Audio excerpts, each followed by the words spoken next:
ጽናት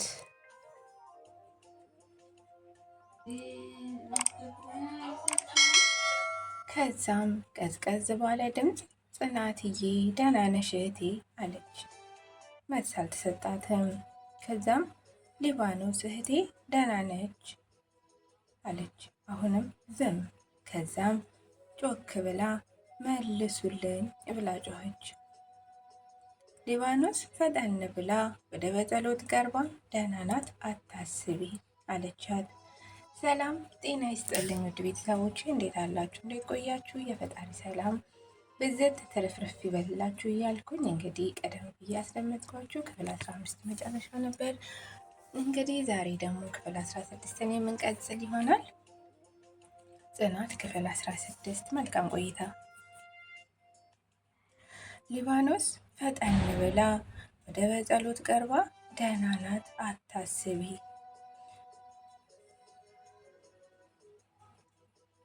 እንዲህ ሆነሽ ማየት ከብዷት ነው አለቻት። የሚወዱት ሰው በዚህ መልኩ ተጎድቶ ማየት ያማል አለቻት። በጸሎትም የሊባኖስ ንግግር የገባት ትመስላለች። ልክ ነሽ ብላ ኦፍ አለች። ሊባኖስ ጽናትን ለማረጋጋት ወደ ጽናት ሄደች። ጽናት አሁንም አልተረጋጋችም። ይህ ነገሯ ለቀናት ዘለቀባት። ከዛም በሂደት እየለመደችው መታ እህቷን መንከባከብና ማገዝ ጀመረች።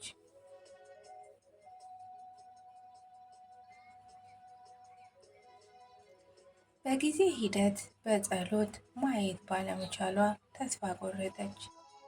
ጽናት ግን ተስፋ እንዳትቆርጥ የሚቻላትን ሁሉ ታደርግላታለች። ለእሷ ብላ ማየት መስማት የማይችሉ ሰዎች ታሪክ አፈላልጋ ታነብላታለች። ለምሳሌ ስለ ሄለን ኪለር ለበጸሎት ብርታትን፣ ለጽናት ደግሞ ድልን ሰጥታቸዋለች። ጽናት ትምህርቷን አላቋረጠችም፣ ምክንያቱም ሊባኖስ ታግዛታለች። የጽናት የቀን ተቀን ድርጊት ሌሊት ተነስቶ ለእሷና ለእህቷ ሊባኖስ ቤታቸው ካደረችም ለእሷ ቁርስ ሰርታ ቤቷ ዳታ ትምህርት ቤት ትሄዳለች። ከዛ ጠዋት ሄዳ 6 ተኩል ቀን ላይ ትመጣለች። ከትምህርት ስትመለስ 30 ደቂቃ ያክል ተኝታ በድጋሚ ተነስታ ታጠናለች። አጥንታ ስትጨርስ 9:30 ይሆናል። ከዛም ማታ ማታ የምትሸጠውን ምግብ በሊባኖስ እርዳታ ትሰራለች። በራቸው ላይ በዳቦ የሚበሉ ቀለል ያሉ ምግቦችን እንሸጣለን ብለው እሷና ሊባኖስ ካርቶን ላይ ጽፈው ነው የለጠፉት። ጽናት የቤቱን ስራ ስትሰራ ሊባኖስና በጸሎት ከሊባኖስ መኖሪያ ያመጣሉ። ሊባኖስም የደረሰችበትን ታግዛታለች።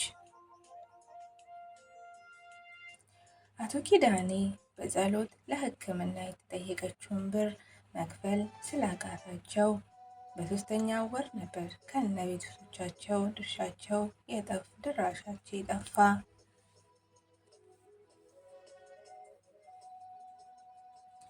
የገፈተረው ልጅም ያንን ቀን ነበር የተሰወረው።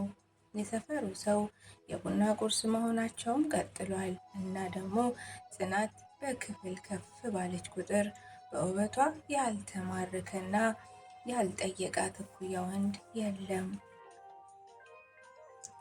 ውበቷ በጣም ሲጨምር ቤቷ ድረስ ዱርዬውም ጨዋውም እየመጣ አብረሽኝ ሁኚ ማመልከቻውን ያስገባል።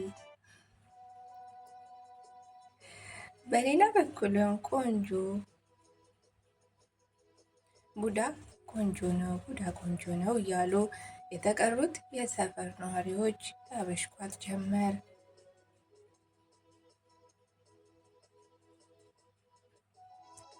ጽናት ይህን ሁሉ ነገር መስማት ሰለቻት። አንዳንዴ አለቅስ ነበር። ገና ሳታድግ በቅጡ እንዲህ መባሏ ምቾት ነስቷታል። በየመንገዱ የሚስሟት አሮጊቶች ጭምር ሰልችተዋታል። ከዛም ሊባኖስ አንድ ሀሳብ አመጣች፣ ቤት መቀየር። በዚህም ተስማምተው ሊባኖስ ቤት መፈለግ በመጀመረች በሳምንቱ አገኘች። ይህንን ዜና ለእነ ጽናት እንዲህ ስትል ነገረቻቸው። ቤት አግኝቻለሁ፣ ያው ሰፈሩ ግን ከዚህ ትንሽ ራቅ ይላል። ከዚህ የባሱ ሰዎቹ ከዚህ የባሱ ያሉበት ነው፣ ግን ይሁን አለቻቸው። ስትነግራቸው ጽናት ቡና እያፈላች ነበር። ከቡናው ተነስታ ፍራሹ ላይ የተቀመጠችውን ሊባሶን እና ዊልቸር ላይ የተቀመጠችውን በጸሎትን ሳመቻቸው። በንጋታው ሊባኖስ የነገረቻቸውን ሁሉ አድርገው ወደ አዲሱ ሰፈር ወደ አዲሱ ቤት ተቀላቀሉ። ይህ ሲሆን ጽናት 10 ክፍል ደርሳ ነበር። እነ ጽናት ያን ጊዜ ኑሮን በጣም ከበዳቸው። ከቤታቸው ሽያጭ የተረፈውን አንድ በአንድ ለትዕግስት በጸሎት መታከሚያና ለኪራይ ካደረጉ ወራት ተቆጠረ። እንኳን ብር የሰው ልጅም አካል አልቆና ረግፎ ምኖ ያልቃልና እጃቸው ላይ ያለው ብር አንድ በአንድ ለቤት ኪራይና ለበጸሎት ሕክምና ወጥቶ አለቀ። አሁን ከድሮ በበለጠ ህይወት ከበደች፣ ፊቷንም አዞረች። በይበልጥና ደግሞ በእጥፍ ችግራቸው ልክ እንደተቦካ እና ኩፍ እንደሚል ወደ ላይ መጡ። ተስፋቸው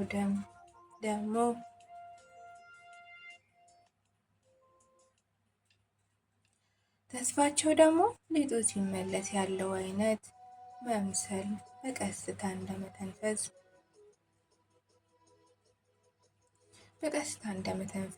በቀስታ እንደመቀነስ በቃ ብሎ እንግዲህ ክፍል 16 ደግሞ እዚህ ላይ ያበቃል። ወደ ቤተሰቦች እንግዲህ ሼር ላይ ኮመንት እያደረጋችሁ ሰብስክራይብ እያደረጋችሁ አበረታቱኝ።